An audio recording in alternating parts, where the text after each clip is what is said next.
All right. So thank you for all for attending another Gym Drop Thursday.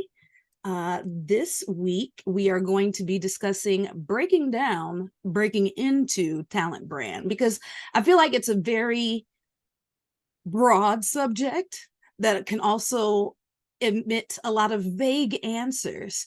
So definitely wanted to sit down here with Alex, a good friend of mine in this space who I definitely look up to, admire, and love everything that he's doing in this space and has done in the past. Have learned so much from him. He's guided me a lot on my journey into this sphere. So, Alex, would you like to intro yourself, what you do, what you're doing? Yeah, I don't know how much I paid you to say all that, but thank you.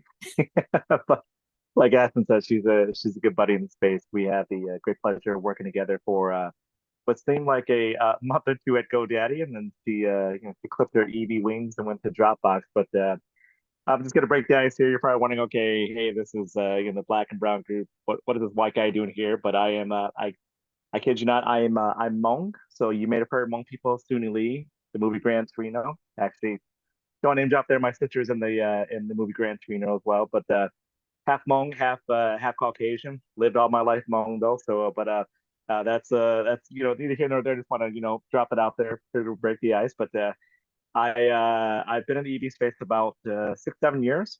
Also, I'm a co-founder of the EV space with my good friend Claire D'Souza from the UK.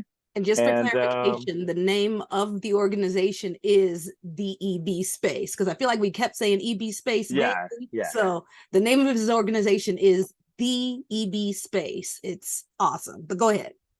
Yep, yep. No, no, no. Thank you, thank you. So it's not a rival group to what y'all have here. Astor and I actually we spoke quite a bit before we branched out from TBA to make our own separate groups. To We wanted to look at what was missing in the EV space because it was very US centric and lacking in terms of I would say a lot of color. The honest truth. So we wanted to take care of that. We were both approaching it from two different angles, and here we are chatting today. But I'm gonna shut up right now and pass it back to Aston to get us going. Okay, so with that said, we will just jump into the conversation. So, Alex, in your opinion, how challenging is it for professionals to pivot into employer brand or talent brand? I think it's tough depending on how you're going about it, and I say that because I think it's easy for people to look at what you and I and Heather Ludowitz, who's another rock star in this call, is we're pushing out some content on social, and I think people see, okay, hey, if you want to be like a hot put out the hot take, like Stephen A or Skip, and do that, and like that's fine, right? But it's like, okay, do you want to do that? Do you want to be known for the work? And it goes down to the foundational skills. I think what someone needs to really do to break into the spaces, you need to know your content marketing. So simple Canva creations, or if you're into the Adobe Creative Suite, I think that helps out, especially Illustrator. Illustrator, audience would be something else that's a little more granular, but Photoshop is a big one too. Um, and then again, I mentioned Canva. Adobe has their own little copycat version of Canva as well. But knowing how to create your graphics when you don't have a team to support you, I think is huge. Also, it really, just being able to mess around with some video. Be able to do something for like 60 seconds to 50, 90 seconds will work wonders for you. On top of that, an understanding of recruitment marketing, of the bare bones. I mean, in my opinion, you could teach anybody recruitment marketing. They just have to know In what they're progress. doing, what they're doing to make that happen.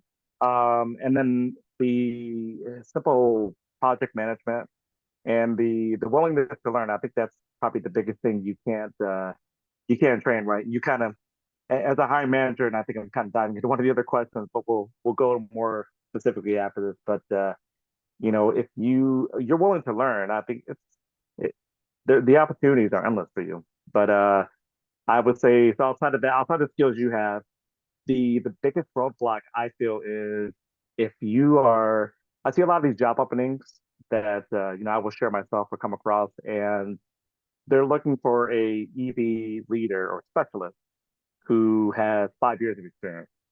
I can tell you right now, there is probably a maybe a percent or two of people who are in the space who have what I would consider like a really good experience that is probably 10 years plus. Most people are, they've been in the TA space for a bit, but I think they've been there and then they see that the latest fad is EB, DEIB, and they'll drop that on their title because no one can stop you from legally putting that on your headline or your job title on LinkedIn. So And if true. you sell it to people, people for some reason believe you. But if you break down the specifics, like the foundational skills, you realize they don't know what they're talking about. But if leadership just listens to that and actually doesn't give you the time of day and realize like the problem is they don't know what they're looking for, so they can't really help you accomplish your goal of getting into the EV space. Mm. That is something that, I mean, and you see that a lot of times across different arenas for hiring managers too, them not knowing what exactly they're looking for in a specific role. So I wouldn't say Exactly. that's just, exclusive to talent brand, but I could see it being a large issue in talent brand, seeing as how I spend a lot of my time also kind of just educating people on what talent brand is. So I could definitely see that as an issue.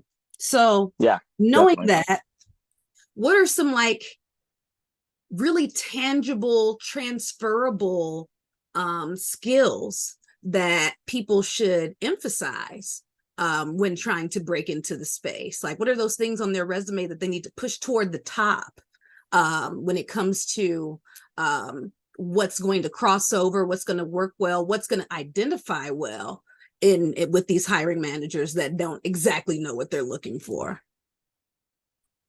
I would say look at the because for every person like you and I that would know what we're hiring for and what success looks like in terms of like a entry level, mid level EV specialist or team leader. Look at the job description that they have in place, right? What are they looking for? Call that out on purpose. And I'm not saying get all specific keywords, but if they say, okay, hey, we want someone to, who can create a blog, who can do this, to do that, the foundational skills behind that come down to knowing your copywriting, creating some graphics. Have you actually created any blogs? Drop that in there.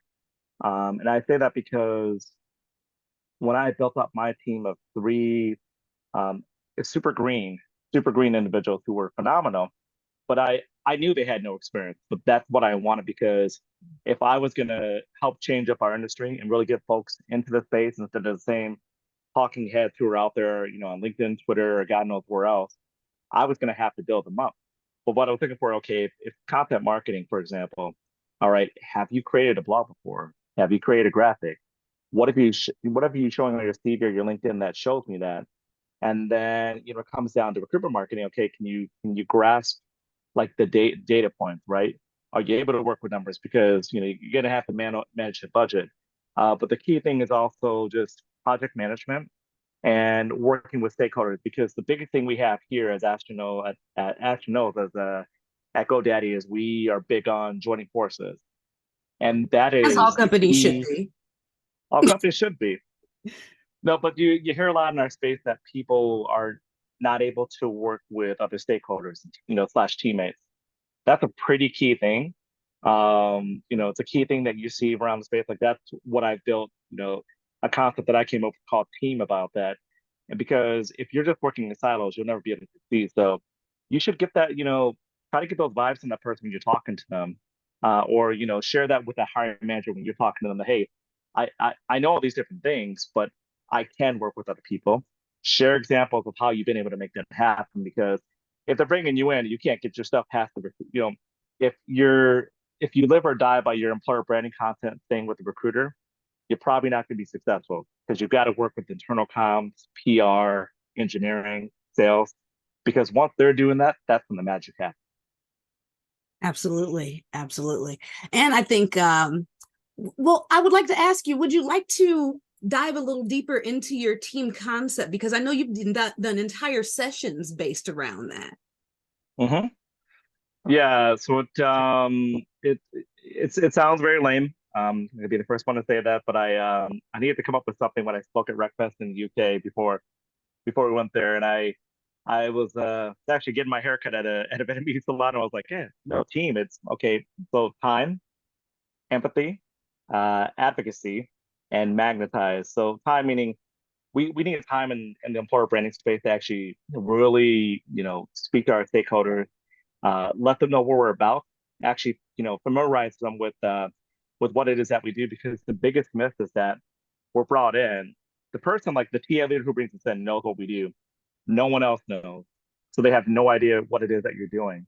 And then in terms of empathy, it's being empathetic to, okay, what we may do here, for example, if you work primarily in the US, like most of our companies do, do you have the same problems as someone in Romania does, or India, or Nigeria, Johannesburg, Norway? We don't. And it's being empathetic to the situation, knowing that, okay, hey, maybe if we got a strong brand in the US, that brand honestly probably sucks in other countries. And it's more or less that companies have put these other locations in place because they've gotten tax breaks, or they know they're emerging market, but they have no idea how to hire people in that market. They take the good old corporate American approach, which it's good in America. It sucks in other countries. It'll never sell with people. So knowing that and realizing, okay, what are we doing right? What are we doing bad?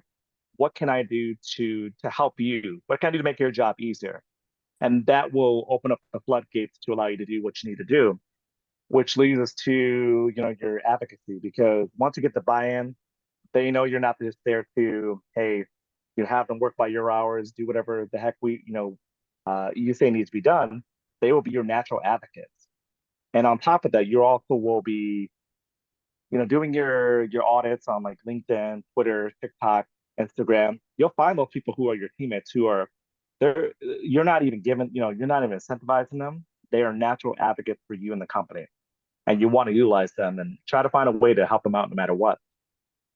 And then when it comes to M and magnetizing everything, it is taking everything you've done, right? So once you find the advocates, you're creating the content, you take your content marketing, graphics, videos, blogs, organic social, and then you magnetize that. So you drop some money behind it. It could be $1,000, it could be 50,000, a million, but magnetize that across the board. So you start doing employee advocacy programs, ads on Instagram, TikTok, which is a big one, LinkedIn, and then start getting programmatic, job boards, and everything else in between. Okay. Okay. So I will be watching this recording and writing all of that down. So it sounds like almost the aspects of team are things that should be emphasized on your resume as well. Yeah, yeah, it Okay. should be. Okay. I'm like, That's because a it good pickup. like sound like a solid resume to me. So, um, so for my next question, just thinking about our current market, and honestly, as I've been talking to friends across different industries who are trying to change jobs and move to different companies, the market's a little dry. So in this market that we're in, where we're not seeing as many roles open as we did during the Great Migration or Great Resignation, whatever we want to call it, um, what are some things that folks can do right now to make sure that they have those things that they need on their resume, or can get noticed on LinkedIn for those entry level jobs, and people see those transferable skill sets or those aspects of team, Mm-hmm. as they're building up and waiting for this market to open up, because predictions are saying H2 is when the jobs are going to come back. So in Yeah, Q3, what can we be doing to prepare for that? yeah. I think the tough part is once we get, we go from internships, our basic jobs that we had out of college into full class working world. We forget that there's things you can always do, right? There's projects you can do on the side, like all the foundational skills you can do on your own. So, I mean, there's nothing that says you can't start writing blogs. Let's say if Heather decides to do a blog on her own, or Devin decides to mess around with Canva video. Okay, but do certain things. They don't have to tie back to a company and their employer brand, but show that these are separate projects that you know on your own. And I think the biggest myth is you can put that on your LinkedIn, because the way I look at your profile is that is your cover letter slash resume, aka CV, and then your portfolio, and it's a letter of and it's a letter of recommendation. recommendation. So So I mean, you would, be selling yourself short by not putting it there, and that's what we do when we're in university or college, right? We'll put projects out there that show that we know the work. So if you have this, if things are slow now with with your current gig, and you want to get into the space, look at what some of the best people are doing. Or it doesn't have to be some of the best in terms of big name people, but like people who you respect and you feel that their work does resonate with you. Create that on the side. I mean, I honestly did a lot of blogging because I was when I got in, I was going, I had a bit of depression. I lost my dad at the time. And so I was traveling, and I used all that to show, hey, I can write, blogs for each and every person, each and every department within your company. And Mm. this is the proof that actually can be done.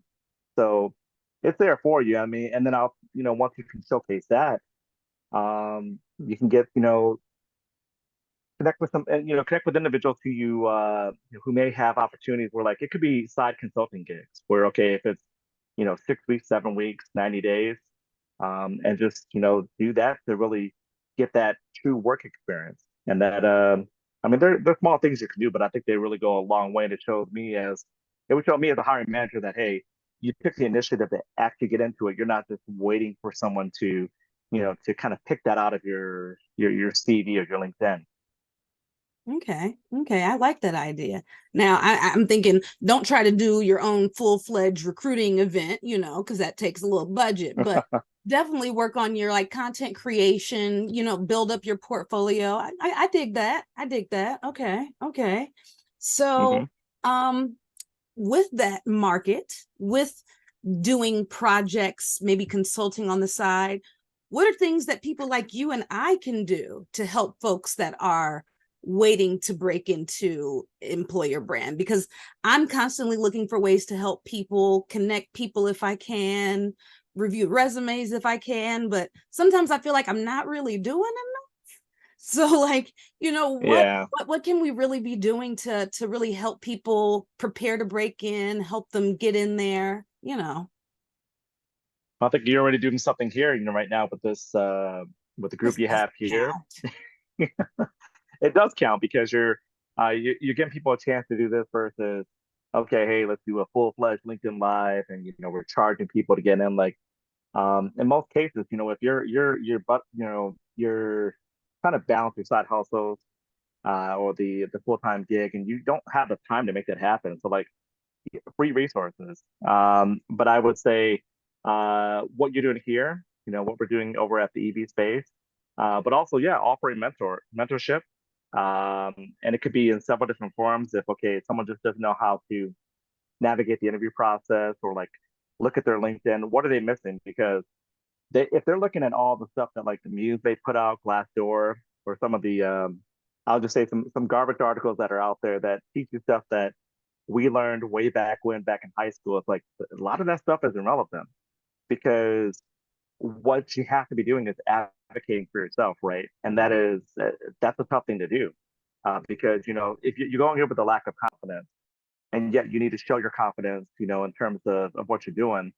That's tough, and I think that's where you and I can help out. There's also another person who is pretty well known in the space, Noelle, who's on this call as well, who I'm sure she would have some thoughts on that too. But just being a soundboard, and just being willing to connect with anybody, because, like, for me, what I do is I have a Calendly that's not paid. It's a free account. Try to be as cheap as I can be. But if anybody wants to hop on a call and they need advice, I'll help you out. I'm not looking to get any sort of payment back for you to run a recruitment marketing campaign, for you to know how to go through an interview, or for me to do some audits for you. Because I say it's always best for those of us who have that now, to have the experience to take ourselves back to when we were the job seekers, like wanting someone to if you want to go back to, like, an Eminem song, he's sitting there crying in the room, just wanting someone to take him serious as a rapper. Like, for those of us who were once in that space trying to break into EB, like, you wanted someone to take you serious. you wanted a full-time gig rather than being a contractor, and you just wanted someone to understand that you know your stuff. And to do that, people need to help you out. Like someone has to, reach out and say, hey, listen, I think I see something there. And I'm sure you've done that plenty of times. I've done that plenty of times. And to me, it's the most rewarding thing. But, at least that's what I could think of. I'm sure there's additional ways we can do that. And going to keep looking for the best ways to do that and implement that to like what I do to keep pushing on this before. Well, I'm just going to say this. Someone dropped the link for the EB space in the chat, because I will say that in comparison, the EB space has a lot of conversation going. There are a lot of people from a lot of different countries in there talking about various topics. Alex is constantly posting open roles when he finds them. I don't know how he finds the time, but he does. Even Heather is dropping it. So definitely get in there and make new friends, get to know everybody. Well, I won't say everybody because there's a ton of people in there. Get to know as many people as you can.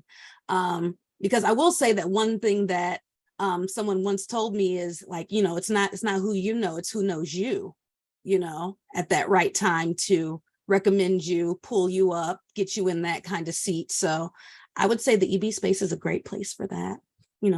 No shameless No, plugs here. thank you.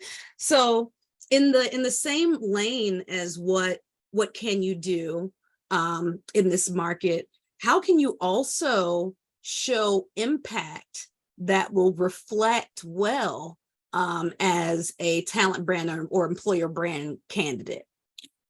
Mm-hmm.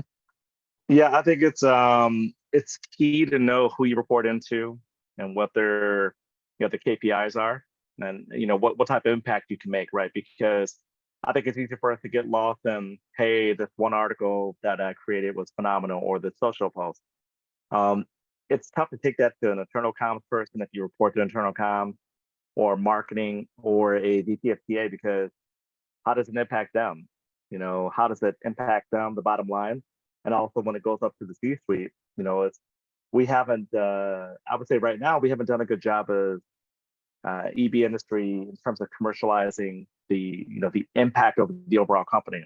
I think we're going to get there soon. There's a couple of individuals who are coming up with some phenomenal things, but right now it's I think everyone comes in looking at social posts, a little bit of the employee advocacy, tons of the impressions, the clicks, but where do we go from there, right? So in most cases,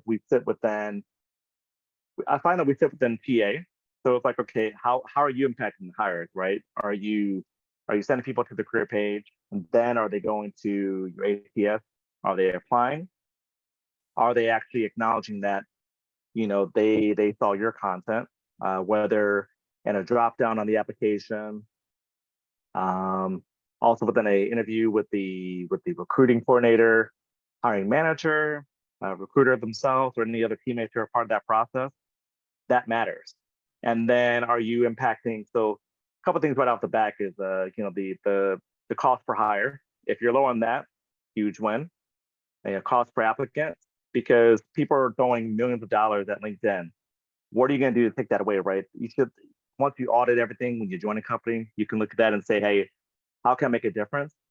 But I would take it to the next level and say, okay, outside of that, when you look at, and we've been doing deep dives here with my team and I, that, okay, if you look at when you took over from, a EB shop, and by shop, I just mean taking over a function that was there, and you came in with your own ideas, are you able to change up the flow? Like if they were so reliant on job boards and display ads, were you able to get organic results, or people who directly source that, meaning they actually are going to Google or Bing searching for that company based off of, and the rationale I have behind that is they've seen enough of your stuff you put out, right? Videos, day in the life, Asian History Month, or different spotlights where they have saved, your address to your company. So for us to be careers.godaddy.com, where they're going to take that action on their own. That's free. All it took was time for you to create that. And that's a huge selling point if you change the pattern of the ideologies behind the people who are actually looking to join your company. So changing that there, and then looking at the different sources that you have that are so outside of the quality of the source and the quality of the hire, what's coming through the door. If LinkedIn starts dropping down to number 5 and you see that, okay, hey, the work you're doing on TikTok goes into 1, 2 along with Facebook and Instagram, I think you got a pretty good compelling story. And the other thing I would look at too is overall, like find a way. So I would keep an eye on Nick Thompson. I'll just drop his name there, but he has a pretty phenomenal formula that looks into time to apply. So he's got a podcast episode out with Matt Alder out of Edinburgh, Scotland at the moment. And I think what he has is something that can help us open the floodgates, open the floodgates and walk through those corporate doors to put ourselves at the table instead of being that deep, dark little secret that lives in the silo where people see the cute stuff on social because it shows the impact if you want to look at revenue or depending on the industry, if it's the amount of customers, how your impact, with breaking down by the amount of employees is actually helping the company save money and gain money. Okay, I like that. Now we have a comment here from Noel. We're Mhm. super focused on sourcer recruiter enablement right now, which I think is huge, and about to get invested with employee advocacy as our marketing team finally invested in a social platform that can enable this more broadly. So excited to bring more into our investment and own channels. Yeah, I would say that employee advocacy piece is so huge because I mean that's besides buying the platform, it's free marketing. Yeah. Yeah, you have your own employees out there putting the messaging out, and you have more reach. It's not just your company's network now, it's their own personal networks that it's reaching now. So I think that's always a huge piece in the cost per hire, cost per applicant, cost per click arena. Yeah, it's good knowing. I'd be happy to hear about that. Once you all have that implemented and just honestly 3 to 4 months on after that goes live because when Ashton and I were working together, we did the bare bones. There was a few different programs before we had worked together even with NEB that had not gone well. So we just took a Slack channel. We called it GoDaddy Life EB, and we said if you go there, we basically would handhold, and we still handhold until we're about to be ready to be finished. But at the time, it was the bare bones. There, say, hey, copy this message, tag this company, upload this video, this image, and it started working. Like we actually had people who joined because of of seeing what Ashton was doing. I had a few who joined because of me, and actually recently we had a huge win where our director of procurement shared something, and someone was like, "Hey, listen, I had no interest in your company, but now that you mentioned this, I'm applying today." And it was huge. Employee advocacy, that's probably one of the things I love the most about EB outside of all this storytelling is because once you get them in and you sell them on the various reasons why they should be an advocate, it's magic if you keep that going and then add on depending on where you plan to take that, incentivizing your teammates goes a long way too. Absolutely, yeah. Everybody will do a little something for swag. I've learned that. Swag and money are good. So that leads me to my next question quite well. Would you say that companies are honestly truly realizing the value of having internal employer brand and talent brand? I think it's better. It's better than where it was. I would say honestly before the pandemic, it was definitely a nice to have. I mean, we didn't even have the proper job titles. It's still got a long way to go in terms of job titles, but it's much better. You'll see 3 to 4 pages, and I always keep my job alerts on. So not that I'm job hunting, but I will always keep that on and kind of see what's going on in the market. You'll see a lot of actual pages of jobs versus before. If prior to pandemic, you probably would see maybe a page and a half on LinkedIn in terms of recruitment marketing or employer branding, and that has changed dramatically. But I think they're seeing the value, but we've come a long way, but we're not there yet because we still have companies where they're eliminating the function completely. Yeah. Now, I think a lot of us who are in the space on this call or outside of this call have been lucky there. So I think to me that's it. It still hurts, but it still sucks. definitely, sucks to have to lose people. Nothing worse than that. But the fact that the function is still there shows that the company values what you do. But I think we could build on that, and we can easily do that. I think if we come together, and I'm not trying to say like heal the world or anything too, but like we have to.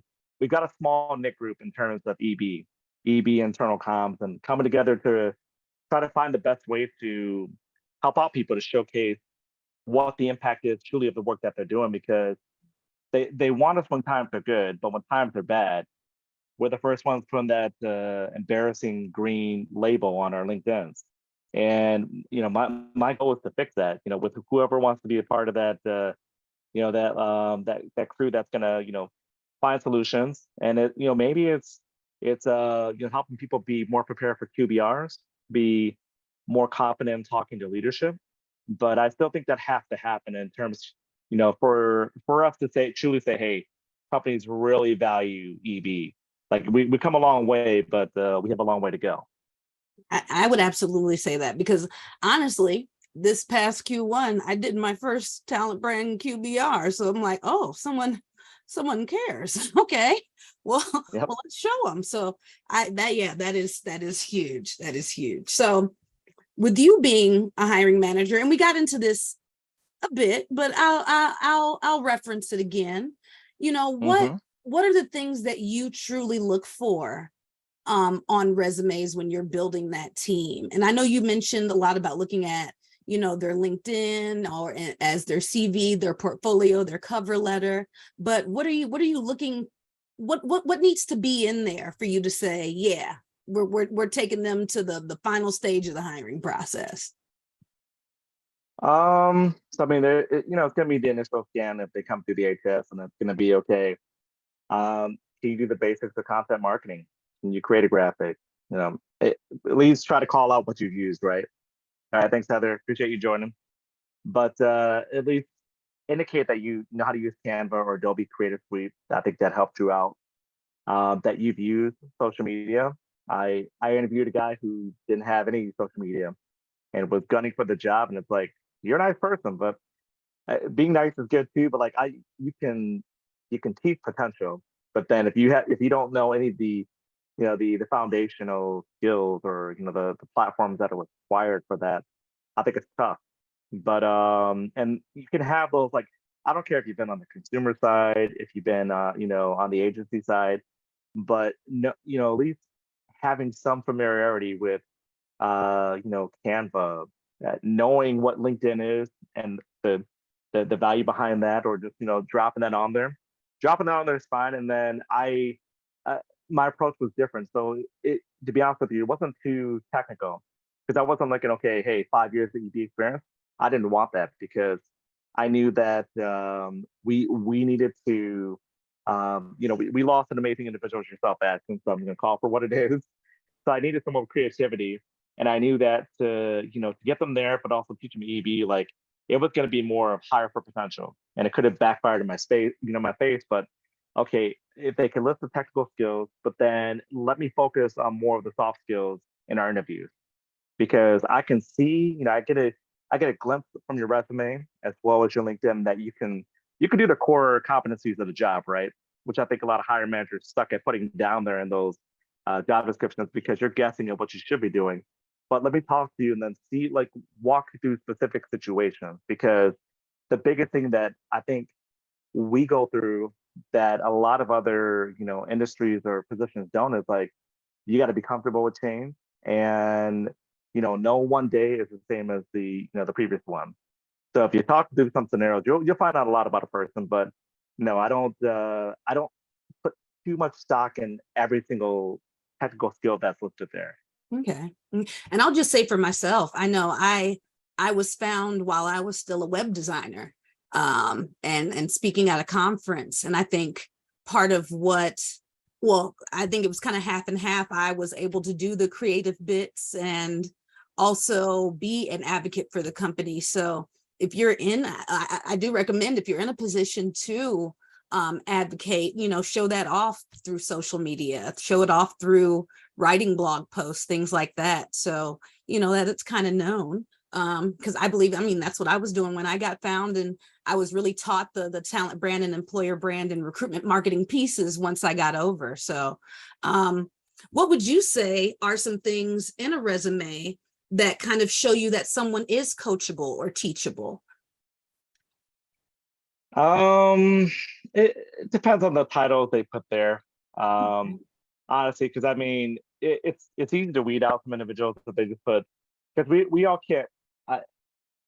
can't be leaders, right? The thing is, like even with my title, I don't I'll put global employer branding storyteller. Sorry, need a little more water here, but not everyone's a leader, not everyone's a director, right? And then so I guess that would be the one thing that would turn me off there is like if someone is going from a director or like a director or they've owned their own firm and now they want to go in house. It does always make you question. It's like, okay, this is I've minimized, I specifically put on the job description that okay, I'm looking for like someone who is 1 to 2 years of experience. It's as simple as can be. So if you're really a director or senior leader or whatever company, like you're probably not going to apply for my job. But outside of that, like I'm not looking too much at if you have a title and your previous title is content marketing specialist, that's fine. I don't see any issues with that. Or if you have even if you've done something, I interviewed some amazing individuals who didn't make it across the finish line, but they were doing something for I think there was an individual out of Virginia who had done a lot of amazing work for I believe it was a fraternity that she had worked with. But she was able to so it was like it was volunteer, but what you saw that she had listed down was, it caught your attention. It's like she did the communications, like newsletters, social posts that caught my eye. And I'm like, I want to talk to her. I don't care if she worked at McDonald's before them because what I saw there was enough. It just, in a 6 month span that I felt, okay, I think she's got something there. Let me talk to her and see if things might match up and I can bring her in. And, like I tell each person that joins me, we're gonna make you a leader in the space. You're gonna be better than me, and one day, run your own shop. So, but yeah, it's the small things that stand out. I don't think outside of the director titles I'm mentioning, I don't I don't put too much stock into anything that maybe if you want to consider a lower title. Everything's an opportunity. Now, one thing in the chat that came up, gotta love the ability to speak to navigating ambiguity. I think that's definitely a huge one in this arena, that can often be expressed on resumes, being able to navigate situations without all the information you might have thought you needed to get it done. So yeah, Agreed. definitely the ability to pivot is is a big one in this space. So Hmm. now we were talking about roles and titles, and you have your job alert on LinkedIn, which I do too, which is has filled up my inbox, unfortunately. But what are some talent brand, employer brand roles and titles? Because I know when I came in, my title was talent acquisition specialist. And Hmm. I see that across LinkedIn, and it means any number of things. You look at 3 talent acquisition specialists, and each one is different and might not be employer brand or talent brand. So what are these titles that people should be looking out for? Because I feel like that has a lot of ambiguity too. Or are we going back to having to read the full job description again? Yeah, I think job description is key because like we were saying before, I think you have a lot of hiring managers who know this is a function or a person that they need. So they're putting, like you said, talent acquisition specialist, recruiting specialist, knowing I would say knowing what you feel you want to focus on in terms of EB, right? Because for every person that comes in wanting to do everything and be like the jack of all trades, there may be a person who just wants to focus on content or set up recruitment marketing or do a mixture of like early careers EB or DIB, EB. But knowing that I think is key. And if I would say to anyone on this call or anyone else who listens to this afterwards, if you want to chat about that, I'm happy to chat through that and share with you. But Then when it comes to the title, so like knowing the JD is going to help you out, that you know what you're getting yourself into. 'Cause I think we see a lot of companies that try to put like a combo there. So it's like, here's the Big Mac, here's the fries. And it's like, well, you can't do it all, and they're only going to pay you like $80,000. Like, I would say pause, phone a friend and see if that's the right job for you, because it's a setup. They're looking for someone to do way too much, which is not attainable. But positions, it could be talent acquisition specialist, recruiting specialist, but the common ones I would say that are more online entry level, or employer brand specialist, or some people say employee brand specialist. I mean, it's debatable. Talent brand specialist, recruitment marketing specialist, and I Oh, think I'm seeing that talent attraction in the chat. That's another one. talent attraction, yeah. Well, and so funny story is, and I'm glad you mentioned that. Talent attraction is because you have and I experienced this directly when I was at Informatica. So clearly there's only stays here in the scoop, but I was told by my CMO that, why do you have the title employer brand? Because you don't work in brand, you work in talent attraction. So I was told to remove my title from my LinkedIn and my resume. Wow. So we were told, if we put talent attraction, yes, you attract talent. You do handle the employer brand, but it saves you from getting in trouble. So I think it's more of a legal issue. So you can avoid that. And I mean, actually, not even. I mean, let's take that back. It's a turf battle issue. It's not a legal issue. Yes, definitely a turf battle. I have definitely insert eye roll. I know that's right. Yeah, I've definitely been in those turf battles with brand departments before. 100%, 100%. Yeah, agreed.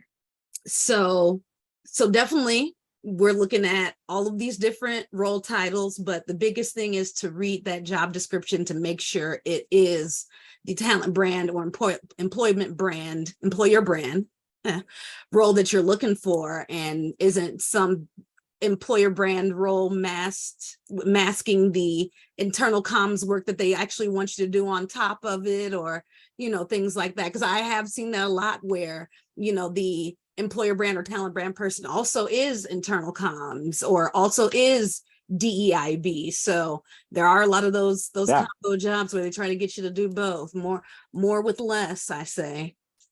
Oh yeah, yeah. And I would say the person who's definitely a friend and a mentor in the space, John Graham, who called it out well before the industry thought, was that, okay, you can't be doing the EIB and employer brand together, right? Because one of them is going to fall off the wayside. You're never going to put all your heart and soul into both, and it should be, the EIB should be on its own. And I hope that with conversations like this, like EB can be its own thing, because it's still, I think people are still doing it as a combo of sorts. But yeah, try to avoid that if you can. Read the job descriptions. And again, if you need some help, hey, I am on LinkedIn all the time. I'm sure Noel is, as well as Ashton. But I'm happy to chat with you, help you out, help you make the right decision if it's a job you really want to jump into. And if you still want to make the dive, hey, do that too. But you can always reach out. You guys heard that. That was an open invitation. Don't take it lightly. This man is very knowledgeable, has taught me so much. So blow up his inbox. Do it. He said you could do it. Do it. Now, so we're running up on time a bit. So Yeah. gonna kind of try to wrap it up just a smidge. But besides Black and Brown and EB, or the EB space, are there any other organizations or groups that you would recommend people get into, suck up that content, learn more, things like that, network, anything like that? Yeah, so I like what the Martech is doing. So they have a EB function called the Employer Bandwagon. So the Martech is an agency on its own, and I know that's honestly, even though yeah, I'm friends with the group, like I'm always, you're always you're walking on eggshells, right? You never know what you're getting into. But they're trying to push the space in the way of AI. So they put out some phenomenal stuff with the Employer Bandwagon, which is I would say, like a passion project. And then I think Stories Inc. is they're probably one of the best when it comes down to helping you find those true like content marketing type of stories you can create. Um, I I I don't get paid by them. I mean, I don't need to. I like what they do, right? They're very honest with their approach. I'll Rally also recruitment say, marketing. well, I Oh, was go just ahead. going to say with the MarTech, I love them because every quarter they send me the monthly content calendars for Hmm. recommendations. So they even help you build content and you're not even bought into any product or anything like that. They're just information sharing. So that is one thing I kind of like about the MarTech and Employer Brand Wagon. Agreed. Agreed. So along with them, Rally recruitment marketing, they're probably, they're more on the paid side versus stories, but they do have some good content that they push out. Just with anything, regardless of what I'm saying, choose on your own. I'm just sharing like what I feed into my inbox, right? Like either I follow them on social, LinkedIn, Instagram, wherever, and I will always subscribe to their newsletters because there's going to be something they're putting out there that it may be what you need at the right time, right? And then on top of that, I'd put out James Ellis, who's got a phenomenal. It was a once a week newsletter. It's every day. So And two if you want books that are really good two too. bucks, 2 bucks, yeah, 2 bucks there. PH Creative has they got it's the digital hug. I think it's like a weekly or bi-weekly newsletter they put out.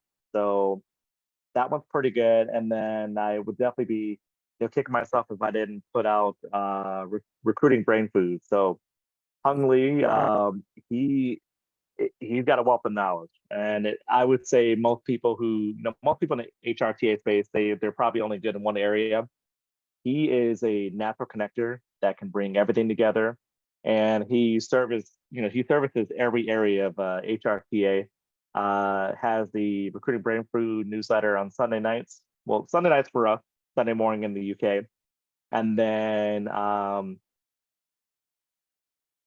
oh yeah, I have Noel. I haven't tried it though. So, but and then he also has I think week hiring weekly, recruiting weekly. I'm butchering the title there, but those are the main ones that I listen to, and I just I'll read whatever they have on Monday morning. Keep that in my inbox under industry trends because I'm sure there's going to be something that I can either I can learn from or I can teach my greater TA team on. Absolutely. Absolutely. Okay. So, with that said, my final question for you, and the question that Alex answered from the chat was, have we heard anything about the PH Creatives EB Sprint series where they have, I think almost quarterly, a sprint where they're teaching kind of fundamentals of employer brand, I think it is. I would say PH Creative is especially their newsletter is worth checking out. The co-founders, along with help with from John Graham and others, created the Give and the Get book, which I kind of live by when it comes to thinking about employer brand strategies. But to get to the point here, how can we help people in this space or close to this space that have been impacted by the current market? I think one of the biggest things is definitely getting them over to the EB space with you posting jobs constantly and being on the lookout and having that wealth of knowledge. Yeah, I think it's that with the different communities, but also different individuals too. And I mean, hey, if you don't, there's a lot of people who I don't know. We either we're connected, we're not connected. Commenting, sharing something with them. If you see an opportunity that that you are not going to jump on, share that with them.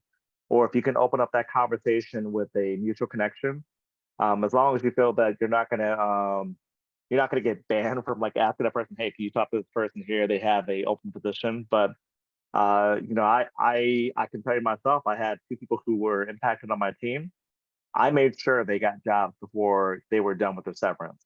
Nice. And then several people who were inside the ED space specifically who, okay, yeah, they were out there, met with them, put them in contact with some friends, and they are either at a contract position or full-time position. But I think just doing that, just being people, that is the best thing you can do because we all have a tie into TA, and you know that if you just apply and you hope that people are just gonna pick your name out of a hat, like Willy Wonka or something, that's not gonna happen, right? After the first couple of days, it goes into that pile or virtual pile of names that are there, and it doesn't make as much of an impact as if we would refer them. They you'll skip them, like the first couple of steps. Honestly, that's the honest truth. So having someone you can reach out to, or if you have an opportunity where you know that you can help out that person, you trust enough where you can, spare, your name as their referrer. Hey, I'll do that as much as I can do. I've yet to see that backfire, and it's the best way to help people out. Okay. Okay. So definitely networking, getting out to events to meet people. Do you recommend any events for 2023?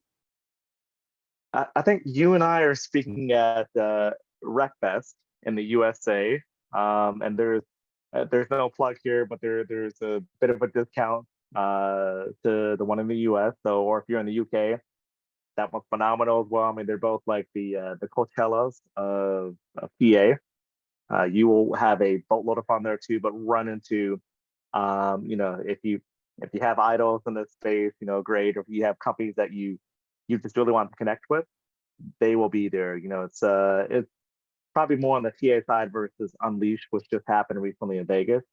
You also have TV Summit, which I believe is just a few days prior to RecFest USA.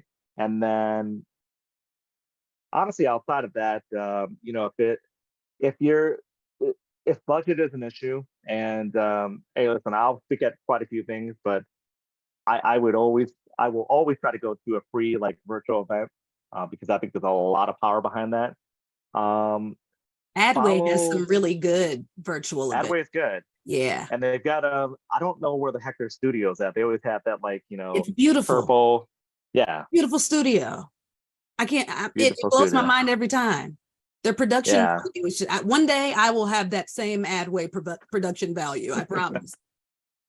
Well, one day, we'll find some ways offline to make that happen. But yeah, there's a ton out there. So I mean, you have the big players in the space too, but there's individuals who are really trying to, like shape up the industry, who may go live, may have some free sessions, who know their stuff. But I mean, outside of that, the two big ones that I named are one of the big, some of the bigger ones that are coming up.